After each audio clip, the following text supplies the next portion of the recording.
Whatever you do not do this. Right now, I feel all the pressure on my knee. It's hurting.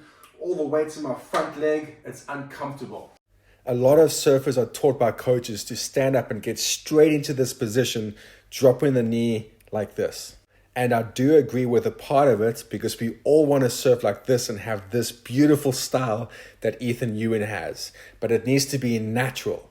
Some surfers are able to be flexible and supple like this, and others are not. So don't force the knee down. Instead, the most natural way to drop this knee is to open up this foot. So watch here. If I bend my legs, my knees point out. If I open this foot a little bit more, bend my knees, this knee automatically drops down.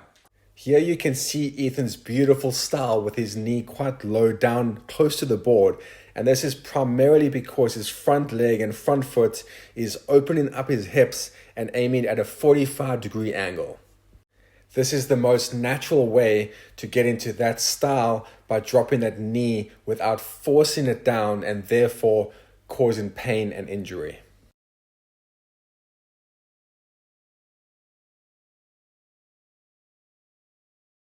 In addition to opening up that front foot at a 45-degree angle, getting into this style naturally also requires you to do surf-specific training such as stretching, mobility, and on top of that, a lot of hours spent in the water doing surf-specific maneuvers. So if you don't want to have a sore, injured, weak knee, don't force that knee down. Rather, practice opening up that front foot at a 45-degree angle, which is going to help you a lot. And on top of that, do some good surf-specific training to help with flexibility, mobility, and strength. If you like these videos, press follow and subscribe for more.